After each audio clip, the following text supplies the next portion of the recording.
Hello friends, welcome back to our channel. अब start करते हैं भाई हमारा वर्क एनर्जी जो पावर हम स्टार्ट करते हैं उसे रिज्यूम करते हैं। अब जो नेक्स्ट टॉपिक आता है that is work done in variable forces.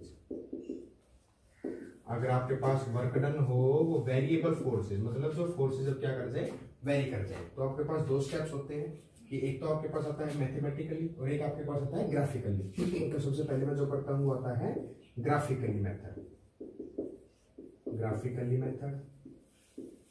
और सेकंड जो आपके पास आता है वो होता है मैथमेटिकल मेथड। क्लियर है? अब ग्राफिकली मेथड से अगर मैं आपके पास करना चाहूं कि आपके पास जो वर्क डन है, क्योंकि वर्क डन मेरे पास फोर्स इनटू डिस्प्लेसमेंट, तो सपोज करता हूं कि ग्राफिकली मेथड ये सपोज के लिए ये आपके पास फोर्स मान लिया भाई, ये आपके पास कोई डिस्टेंस सपोज कर रहा हूं कि x है। क्लियर है? अब यहां से क्या करता हूं कि ग्राफ वेरी करना है मेरे को, तो मैं एक पॉइंट यहां से स्टार्ट करता हूं, एक लास्ट पॉइंट यहां से स्टार्ट करता हूं, इसको मान लेता हूं XA और इसको मान लेता हूं XB। कहने का मतलब ये मेरा इनिशियल हो गया और ये मेरा फाइनल हो गया। जो आपके पास डिस्टेंस है सपोज किया यहां से ये यहां से सेकंड थर्ड, ये ऐसे ग्राफ चलता चला गया सपोज कर लिया।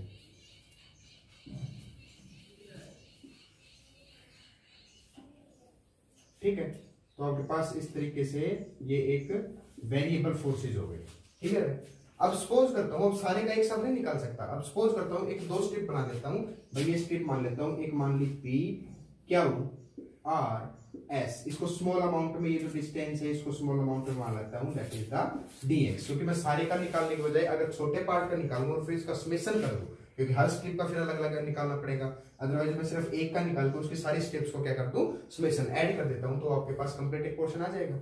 अब यहां से मेरे को पता है कि जो वर्क डन होता है वो मेरे पास क्या होता है, फोर्स इनटू में डिस्प्लेसमेंट। अब जो मेरे पास यहाँ पे वर्क डन आया, that work done is equal to, मैंने पढ़ा हुआ है कि फोर्स इनटू में डिस्प्लेसमेंट या फिर डिस्टेंस। अब यहाँ पे s के बजाय मेरे को क्या लेना है, x लेना है। देन अगर ग्राफिकली मेथड से मैं करके देखूं, then w is equal to में फोर्स किस डायरेक्शन में लग रहा है, फोर्स लग रहा है इस डायरेक्शन में, that is the ps।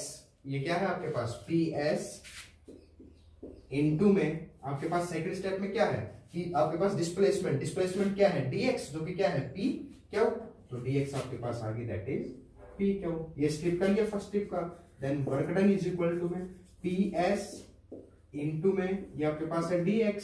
Then w is equal to में ps का मतलब है फोर्स इनटू में dx। ये आपके पास ये अगर मैं मान के चलूं कि w1 आया है, कि आपके पास ये वर्क डन क्या आया है, w1 आया है for the this strip p q r s के लिए। अगर मेरे को कंप्लीट वर्क डन निकालना है, then complete work done is equal to क्या कर दूं, समेशन कर दूं किसका, f d x का। अगर मैं समेशन करता हूं तो वो आपके पास टोटल वर्क डन आएगा कि अलग अलग स्ट्रिप के निकालने के बजाय मैंने सारा क्या कर दिया, ऐड कर दिया। इस स्ट्रिप का निकालता फिर इसका निकालता, सभी का सेम आना था और सभी का सेम आना था, इसलिए मैंने क्या कर दिया, सारे का समेशन कर दिया, that is the summation of f d x। अब आपके पास summation of f d x तो कर दिया।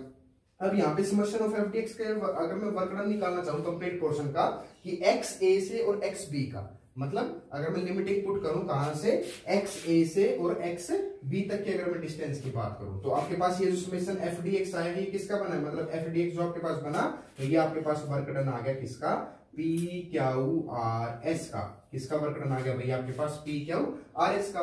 अगर मैं सपोज करके चलूं आपके पास a b c d, ये आपके पास अगर ये सपोज करके चलो, तो अगर a b c d का कंप्लीट का आपके पास वर्क डन निकालना है, तो मैं क्या करूं, कंप्लीट का वर्क डन निकालना है तो मैं लिमिट पुट कर दूं कहां से, x a से x b तक की। देन आपके पास जो dw आया, that dw is equal to में आपके पास समेशन ऑफ f dx होगा। अगर मैं इसका लिमिटिंग पुट कर देता हूं, इसका लिमिटिंग पुट करूंगा, अगर इसको डिफरेंशिएशन करना स्टार्ट कर दूं from the x a to the x b, अगर x a से और x b तक अगर इसका डिफरेंशिएशन करता हूं, डिफरेंशिएशन मतलब x एक्सिस के अलोंग में, तो फोर्स तो आपके पास आ गया बाहर, तो आपके पास ये स्टेप बन गया, that is work done is equal to में ये स्टेप आपके पास, तो ये डिफरेंशिएशन बचेगा, तो आपके पास समेशन तो बाहर ही रहना है, तो समेशन का मतलब ये मेरे पास टोटल जो आएगा जो फोर्स आएगा, और जो आपके पास डिफरेंशिएशन बचेगा किसका, x a से x b का इनटू में dx। ठीक है, then w is equal to में f, यहां से वैल्यू अगर मैं पुट करता हूं तो आपके पास क्या बनेगा,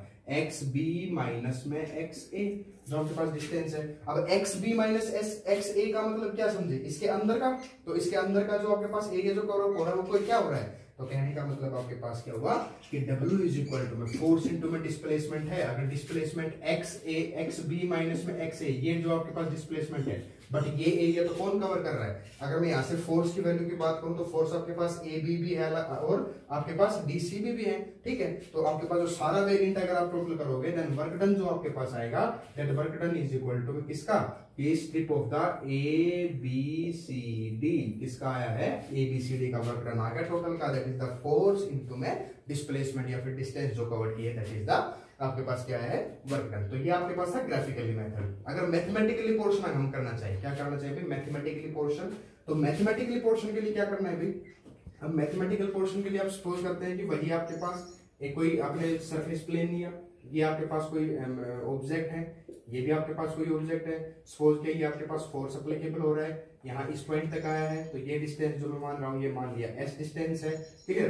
अब मेरे को निकालना है पी से सपोज कर रहा हूँ इस क्या पॉइंट तक का, ठीक है। तो इसको क्या करता हूँ, इसको मान लेता हूँ एस ए डिस्टेंस और इसको मान लेता हूँ एस बी डिस्टेंस। अब जो वर्क डन आपको पता है मैथमेटिकली पोर्शन में, तो देन वर्क डन आपको क्या पता है कि फोर्स इनटू में डिस्प्लेसमेंट, जो आपके पास डीएस, जो आपके पास स्मॉल अमाउंट में जो डिस्टेंस ट्रेवल हुई, दैट इज द डीएस। अगर मैं यहाँ पे वर्क डन निकालना चाहूँ कहां से, इसका इंटीग्रेशन पोर्शन करना चाहूँ, डिफरेंशिएशन क्या कि F D S from the S A to the S B. अगर एस ए से एस बी तक की डिस्टेंस का अगर मैं निकालना चाहूँ then work done is equal to में आपके पास फोर्स तो बाहर रहेगा और डीएस जो आपके पास बचेगा that ds is equal to में S A to the S B. Clear है। Then work done is equal to में फोर्स इनटू में जो आपके पास, अगर इसको खोलता हूं तो आपके पास क्या बनेगा, एस बी माइनस में एस ए, जो आपके पास एस बी से लेके और एस ए तक की आपके पास जो टोटल डिस्टेंस कवर करोगे, तो वो जो टोटल डिस्टेंस कवर करोगे that will be the work done. अब ये जो भी ये आया है ये S B minus S A का मतलब क्या है, तो ये टोटल वर्क डन ही तो है।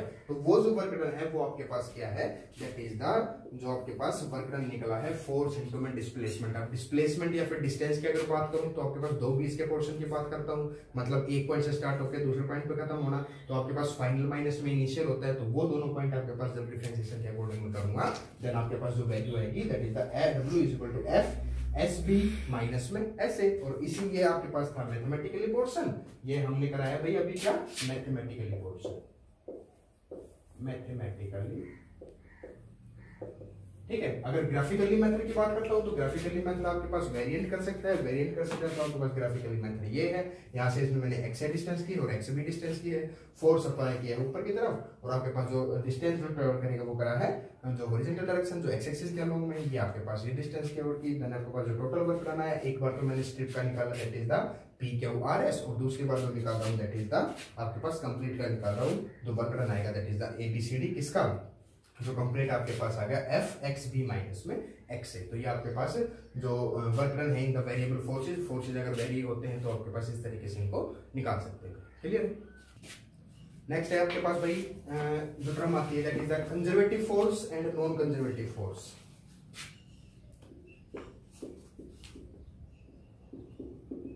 Conservative forces and non conservative forces.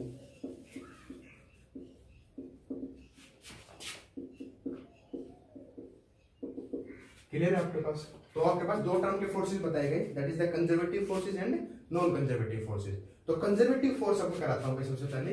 तो कंजर्वेटिव फोर्स जो बताया, कंजर्वेटिव फोर्स ये बताया भैया आपके पास क्या कि जो कंजर्वेटिव जो फोर्सेस है ना वो क्या करेंगे कि वो हमेशा डिपेंड करते हैं इनिशियल और फाइनल पे, मतलब क्या उसका इनिशियल पॉइंट है और क्या उसका फाइनल पॉइंट है, वो होते हैं कंजर्वेटिव फोर्सेस। बट किस पे डिपेंड नहीं करते, वो नेचर ऑफ द पाथ कि आपने कोई भी पाथ ट्रेवल किया है उस पे कोई डिपेंड नहीं होता, वो सिर्फ किस पे डिपेंड करते हैं। फॉर एग्जांपल जैसे मैं स्केलर और वेक्टर क्वांटिटी की बात करता हूँ कि स्केलर क्वांटिटी क्या होती है, स्केलर क्वांटिटी की बात करते हैं कि आपको सिर्फ मैग्नीट्यूड चाहिए, आपको ये नहीं है कि आपके पास कोई गिवन रास्ता दिया गया है, कोई डायरेक्शन आपके पास गिवन है, नहीं। तो सेम वही अगर स्केलर को यहां से लाना चाहूं तो कंजर्वेटिव का मतलब ये हुआ कि वो आपके पास इनिशियल और फाइनल डेस्टिनेशन पे डिपेंड करते हैं, ना कि आपकी नेचर ऑफ द पाथ पे। चाहे आपका पाथ वो किसी टाइप का हो, चाहे आपके पाथ वो मान लो मैं स्टार्ट करता हूँ यहाँ से किसी भी डायरेक्शन में, ए से बी, दैट अब कहने का मतलब ये है जो कंजर्वेटिव फोर्स रहेगा that will depend on the initial and the final point, not on the nature of the path. की पाथ कैसा है उस पर डिपेंड नहीं करेगा। क्लियर है? इसका एग्जांपल अगर मैं आपके पास सबसे बेस्ट एग्जांपल बताऊं तो कंजर्वेटिव फोर्स को दूसरी टर्म में बोल सकता हूं भाई that is the gravitational force. क्या बोल सकता हूं? Gravitational force. ठीक है, तो आपके पास जो कंजर्वेटिव फोर्स होता है उसको दूसरी टर्म में क्या बोल सकता हूं? Gravitational force. अब इसी को कंजर्वेटिव फोर्स को डिफाइन करने के लिए कि आपके पास ग्रेविटेशनल फोर्स का मतलब क्या है कि आपके पास एक कुछ हाइट अटेन करेगा। फॉर एग्जांपल के तौर पे जैसे मैं आपके पास बताऊं कि सपोज करता हूं कि आपने कोई ऑब्जेक्ट लिया that will be the height जो उसकी है वो कितनी है? h है। क्लियर है? अब यहाँ पे अगर आपके पास उस पार्टिकल का क्या निकालना है, आपके पास कंजर्वेटिव फोर्स, अब मान लिया ये आपके पास इनिशियल पॉइंट है, ये आपके पास फाइनल पॉइंट है, तो आप कैसे निकालोगे? तो अब यहाँ से जो वर्क डन होगा, जो इसका वर्क डन होगा that work done is equal to में फोर्स इनटू में डिस्टेंस या फिर displacement, then work done is equal to में फोर्स में कहूँ कि मास इनटू में एक्सेलरेशन, तो फोर्स आपके पास हो गया मास इनटू एक्सेलरेशन इनटू में distance, but W is equal to में एक्सेलरेशन का मतलब क्या हूं? क्या एक्सेलरेशन ग्रेविटी के बराबर होता है, तो ग्रेविटी एक्सर्ट करेगी that will B mg into में ds, बट ds की वैल्यू तो हमारे पास क्या है? टोटल h, देन जो वर्क डन हुआ in that case AB that will be the mgh। ये आपके पास वर्क डन एप्लीकेबल होगा अगर मैं कंजर्वेटिव फोर्स की बात करूं तो। ठीक है, अब इसी फोर्स के अकॉर्डिंग में अगर मैं कहूं कि कोई आपने इंक्लाइंड प्लेन ले लिया, कैसा ले लिया भाई? कोई इंक्लाइंड प्लेन ले लिया, तो इंक्लाइंड प्लेन जब आपने लिया तो इंक्लाइंड प्लेन लेते हैं। चलो ये आपके पास कोई इंक्लाइंड प्लेन ले लिया दैट विल बी द, मान लिया भाई आपके पास ये है, इसको मान लिया A, ये हो गया आपके पास B, ये हो गया आपके पास C पॉइंट, ये इंक्लाइंड प्लेन था। अब इस इंक्लाइंड प्लेन पे कुछ एंगल के साथ में आपने इंक्लाइंड किया that will be the angle theta मान लिया। अब यहां से अगर मैं इसकी हाइट की अगर मैं बात करूं, ये आपके पास इसकी हाइट है। क्लियर है? ये आपके पास इस ऑब्जेक्ट की हाइट है, तो ये मैंने मान लिया that will be the h। अब अगर यहाँ पे ये ऑब्जेक्ट मान लिया तो सपोज करता हूँ कि इस ऑब्जेक्ट का जो आपके पास नॉर्मल रिएक्शन फोर्स होगा that will be the r, ये आपके पास डाउनवर्ड डायरेक्शन में जो उसने वेट एक्सर्ट किया that will be the mg। अगर मैं बात करूं आपके पास अगर इसी डायरेक्शन के अलोंग में कोई एंगल आपके पास हो रहा है दैट ये आपने एंगल सस्टेन करिया, रेक्टेंगुलर कंपोनेंट में रिजोल्व किया, तो ये तो आपके पास क्या होगा? mg cos theta. Perpendicular direction में अगर मैं बात करता हूं तो आपके पास क्या आ गया? mg sin theta. और आपके पास जो फोर्स लगेगा वो फोर्स किस डायरेक्शन में? वो आपके पास इंक्लाइंड प्लेन इस डायरेक्शन में आपके पास क्या लग रहा है? वो फोर्स लग रहा है। ठीक है, क्योंकि प्लेन जो आ रहा है उस डायरेक्शन में, तो जो फोर्स लग रहा है वो इस डायरेक्शन में। देन आपको क्या पता चला? That F is equal to में mg sin थीटा। ठीक है, बट ये आपके पास एक्वर्ड है, ये नहीं हो रहा है। क्यों? क्योंकि आपके पास जो फोर्स आ रहा है वो mg sin थीटा की टर्म में आ रहा है। कहने का मतलब मास इनटू ग्रेविटी। और sin थीटा की अगर मैं बात करूं, अब sin थीटा आपके पास ठीक है, sin थीटा की मैं बात करता हूं तो हमने पढ़ा हुआ है क्या कि परपेंडिकुलर अपॉन में हाइपोटेन्यूज, परपेंडिकुलर अपॉन में हाइपोटेन्यूज। अब परपेंडिकुलर आपके पास क्या है? h, then sin theta is equal to, मैं परपेंडिकुलर की बात करूं तो BC या फिर CB अपॉन में हाइपोटेन्यूज की अगर बात करता हूं तो AC। ठीक है, देन आपके पास देन sin थीटा आपके पास बना CBAC। ठीक है, अब यहाँ पे वैल्यू पुट कर सकता हूं, then F is equal to में mg इनटू में CB अपॉन में AC। अब mg mass into gravity, mass into gravity आपके पास किसके बराबर हो रही है? r के बराबर, जो कि आपके पास अगर मैं बात करूं तो ये किसके बराबर होना चाहिए? जो ये आपके पास बराबर होना चाहिए क्या कि mg का मतलब अगर मैं बात करूं टोटल जो आपके पास वर्क डन हो रहा है तो CB बाई AC के बराबर। ठीक है, देन मैं वैल्यू पुट करता हूं, then F is equal to में mg इनटू में CB की वैल्यू है h अपॉन में AC की वैल्यू अगर मैं बात करूं तो AC की वैल्यू आपके पास क्या है कि F माइनस में mg sin थीटा करूं, या फिर दूसरे टर्म में अगर मैं बात करूं तो आपके पास CB बाई AC जो वैल्यू आती है वो किसके बराबर आया? जो हमने, अगर मैं यहां से भाई एक चीज और कर सकता हूं क्या कि अगर वैल्यू निकाल लूं किसकी, ठीक है, अब भैया हमारे पास क्या बचा? F इज इक्वल टू में mg इंटू में CB बाई AC। ठीक है, अब यहां से अगर मैं लिखूं then F is equal to mg into में h अपॉन में AC। क्लियर है? अब यहाँ पे मेरे को वर्क डन निकालने की, क्या वर्क डन हुआ है? देन वर्क डन अगर मैं निकालूं तो आपके पास क्या होता है? फोर्स इनटू में डिस्प्लेसमेंट। डिस्प्लेसमेंट कौन कर रहा है? ये ऑब्जेक्ट कर रही है, तो ये ऑब्जेक्ट का डिस्प्लेसमेंट मतलब A टू सी का, A2C का। देन वर्क डन जो आपके पास बचा, work done is equal to में फोर्स आपके पास है mgh अपॉन में AC मल्टीप्लाई बाई आपके पास AC अगर साथ में और है देन AC से AC कैंसिल आउट हो गया। देन वर्क डन आपके पास बचा सिर्फ क्या, mgh। कहने का मतलब कि आपके पास जो भी कंजर्वेटिव फोर्स होता है that is the gravitational force. किसके बराबर होता है भाई, ग्रेविटेशन। अब जो ग्रेविटेशन होता है वहां पे ग्रेविटी एग्जर्ट करेगी, ग्रेविटी का मतलब mg हो गया। तो हमेशा जो आपके पास पोटेंशियल की अगर मैं बात करता हूं तो वो जो स्टेप्स आते हैं वो आपके पास किस में आएगा, कंजर्वेटिव फोर्स में। ठीक है, अब अगर मैं बात करूं सेकंड जो हमने फोर्स लिखा that will be the non conservative force. अब नॉन कंजर्वेटिव फोर्स का मतलब क्या समझे भाई, नॉन कंजर्वेटिव फोर्स का मतलब है कि it will depend on the nature of the path, कि आपके पास पाथ क्या लिया है हमने। ये जो है ना, ये कंजर्वेटिव नॉन कंजर्वेटिव फोर्स का मतलब है it will depend on the nature of the path, कि किस पे, पाथ पे, किस पाथ में। मान लो for example A to B आप यहां गए, देन आपके पास B to A आप इस पाथ से आए, देन ये आपके पास जो पाथ है ये डिपेंड करेगा, non conservative forces are depend on the nature of the path. वो इनिशियल और फाइनल स्टेज पे डिपेंड नहीं करते, this will depend on the nature of the path. Suppose करता हूं भाई आपके पास दूसरा भी हो सकता है कि मान लो आपको A to B जाना है तो आपके पास तीन अलग अलग रास्ते दे दिए जाए, एक तो ये हो जाए, ठीक है, एक आपके पास ये हो जाए और एक आपके पास डायरेक्ट हो जाए। तो नेचर ऑफ द पाथ जो पाथ पे डिपेंड करेगा that will be the non conservative forces. ठीक है, जैसे फॉर एग्जांपल के तौर पे अगर मैं बताऊं आपके पास, अगर मैं कंजर्वेटिव फोर्सेस की बात करूं तो कंजर्वेटिव फोर्सेस की अगर मैं बात कर रहा हूं जैसे आपके पास मैग्नेटिक फोर्स होते हैं, ग्रेविटेशन फोर्स होते हैं, ये जो वैल्यूज होती हैं ये क्या होती है, कंजर्वेटिव फोर्स। और आपके पास नॉन कंजर्वेटिव जो पाथ पे डिपेंड करता है। फॉर एग्जांपल जैसे मैं वेक्टर क्वांटिटी को अगर रिलेट करना चाहूं तो वेक्टर क्वांटिटी क्या होती है, मैग्नीट्यूड एज वेल एज, वो एज वेल एज क्या कर रही है, डायरेक्शन की, किस डायरेक्शन पे डिपेंड कर रहा है। तो डायरेक्शन मतलब जो पाथ आपके पास गिवन है वो उन चीजों पे डिपेंड करती है। क्लियर है भाई, ठीक है। अब अगर नॉन कंजर्वेटिव फोर्सेस की अगर मैं बात करता हूं किसकी, एग्जांपल्स की, तो आपके पास जो विस्कस फोर्स हो गया, एयर रेजिस्टेंस हो गया, या फिर मैं कहूं टेंशन जो मेरे पास फोर्सेस होते हैं, वो सारे जो आपके पास जो एग्जांपल आते हैं, कहने का मतलब लिखना चाहूं then viscous force, air resistance, tension, these are the example of the non conservative force. की वो सिर्फ किस पे डिपेंड करते हैं, वो सिर्फ पाथ पे डिपेंड करते हैं, वो नेचर पे डिपेंड, मतलब कहने का मतलब नेचर ऑफ द पाथ पे डिपेंड करते हैं, इनिशियल और फाइनल स्टेज पे डिपेंड नहीं करते। ठीक है भाई, तो ये आपके पास टोटल था वर्क डन का पार्ट, जो पार्ट था वो हमने किया वर्क डन के। अब मैं कराऊंगा आपके पास आगे एक टॉपिक और कराएंगे that will be the power. क्या होगा भाई, पावर। अब करते हैं भाई पावर आपके पास, that will be the power. तो पावर का मतलब क्या होगी कि आपके पास कितनी आप काम कर पा रहे हैं कितने टाइम में, कहने का मतलब rate of doing work. Power क्या हो गया, rate of doing work is known as power. कहने का मतलब अगर मैं फॉर्मूला मैथमेटिकली लिखना चाहूं तो कि जो वर्क डन आपने किया है जितने टाइम में किया है, स्मॉल अमाउंट ऑफ क्वांटिटी की अगर मैं बात करता हूं that will the power is equal to work done upon में टाइम। जो स्मॉल अमाउंट का जो वर्क डन था to the small amount of time के अकॉर्डिंग जितना आपने काम किया है that will be the power हो जाएगा। ठीक है, अब ये आपके पास आ गया भाई पावर।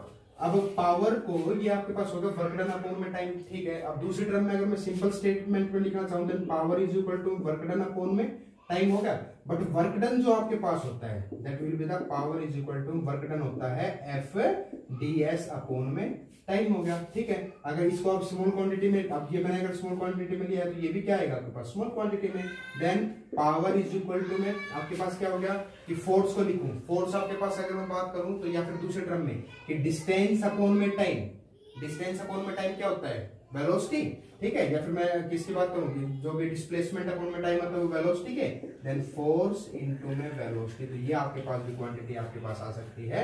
अगर इसको स्मॉल अमाउंट में लिखना चाहो then p is equal to में f dv that will be also called define as the power. मतलब कि जो फोर्स के साथ में अगर मल्टीप्लिकेशन कर देता हूं वेलोसिटी का दैट विल बी द क्या आता है आपके पास पावर। दूसरे टर्म में लिखना चाहिए then f is equal to में f dv cos थीटा, क्योंकि आपके पास डॉट प्रोडक्ट है तो cos थीटा। ठीक है, अब एक टर्म और सोल्व कर सकता हूं, क्या टर्म सोल्व कर सकता हूं भाई, दैट पावर हमने पढ़ा कि एफ डी एस अपॉन में डी टी, बिल्कुल अच्छी बात है। Then power is equal to में मास इनटू में एक्सेलरेशन इनटू में डी एस अपॉन में dt, ठीक है। एक्सेलरेशन की अगर मैं बात करूं तो आपके पास क्या होता है dv by dt, then power आपके पास आ गया मास इंटू में dv बाई dt इंटू में ds बाई dt, बिल्कुल है। Then power is equal to में m, ये तो आपके पास हो गया dv बाई dt इंटू में ds बाई dt। अगर आपके पास डिस्प्लेसमेंट टाइम करूंगा तो क्या हो जाएगा dv,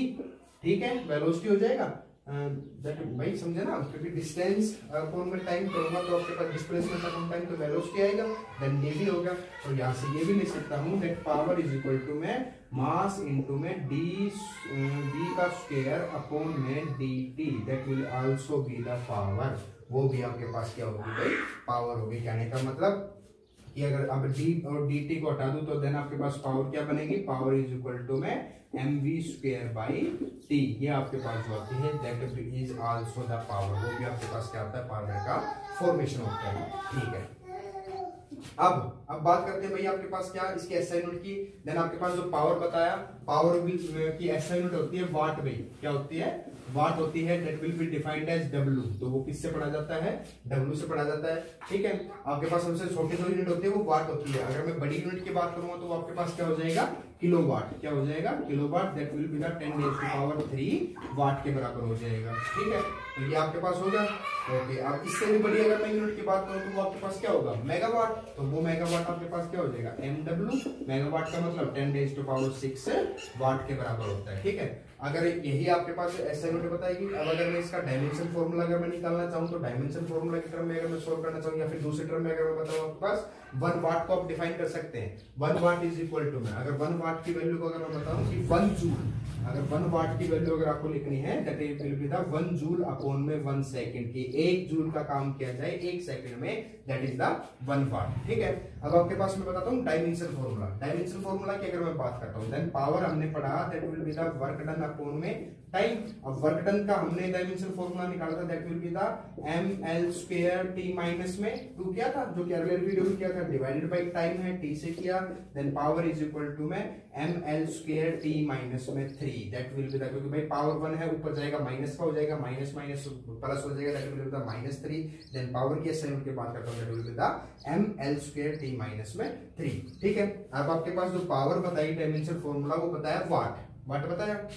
चलो जी, अब वाट का मतलब क्या था कि 1 जूल अपॉन में 1 सेकंड। अब वही चीज अगर मैं आपके पास बताऊं किसमें मतलब डायनोस में आगे की वैल्यू के बराबर बताऊं आपके पास, तो आपके पास क्या होगा कि मैंने पढ़ा हुआ है कि 1 जो आपके पास जूल होता है, अगर जूल में एनर्जी का मतलब इसको पढ़ना चाहूं तो 1 जूल इज इक्वल टू आपके पास क्या होता है, 1 जूल होता है 10 रेज़ टू पावर 7 आर्ग के बराबर। ये आपके पास जो हमने किया था अभी, आपके पास जो वर्क डन की वैल्यू की थी। अब वर्क डन मेरे पास अपॉन में सेकंड है तो अपॉन में 1 सेकंड, इसमें भी अपॉन में 1 सेकंड ही रहेगा। कहने का मतलब 1 जूल पर सेकंड इज इक्वल टू में 10 रेज़ टू पावर 7 आर्ग सेकंड पर सेकंड, ठीक है। ये आपके पास क्वांटिटी होगी। अगर इसी के डायरेक्शन में अगर मैं बात करूं तो ये आपके पास पावर के एक स्टेटमेंट बताते हैं, ठीक है। अब भाई आपके पास और क्या बचा है इसमें, अब आपके पास वैल्यू जो बची, हाँ एक चीज और है आपके पास क्या कि जो इंजीनियरिंग यूनिट के लिए जो हम मतलब जो भी कोई इंजीनियर होता है अगर वो उसकी यूनिट के लिए अगर बताया जाए तो पावर जो है वो 1 हॉर्स पावर होता है, that will be the 1 horse power is equal to में 746 वाट के बराबर होता है। भाई कितने के वाट के बराबर, 746 वाट के बराबर। जैसे फॉर एग्जांपल इलेक्ट्रिकल या फिर मैं कहूँ कि इंजीनियरिंग जो स्टूडेंट्स होते हैं वो यूज करते हैं, तो कहने का मतलब एचपी का मतलब समझे, जैसे हम कहते हैं भाई कि हमारे घर में इतने हॉर्स पावर की मोटर है या फिर इतने हॉर्स पावर का ट्रैक्टर है, तो ये आपके पास कवर अप किया that will be the power. तो आज का जो हमने जो टोटल जो हमने किया पार्ट जो हमने आज अपने इसमें लाइव लेक्चर में किया वो क्या किया था, दैट विल बी द कि work done by the variable forces. जो वर्क डन होता है वेरिएबल फोर्सेस का, conservative and non conservative forces, clear है। एंड द पावर की, पावर की आपके पास क्या ऐसा यूनिट है, क्या आपके पास उसका डायमेंशन फॉर्मूला है, क्या उसकी यूनिट्स आती है, ये आपने आज टोटल कवर अप किया है। सो अगर आपको if you are facing any problem in this video then you can comment us in the comment section. Thank you for watching.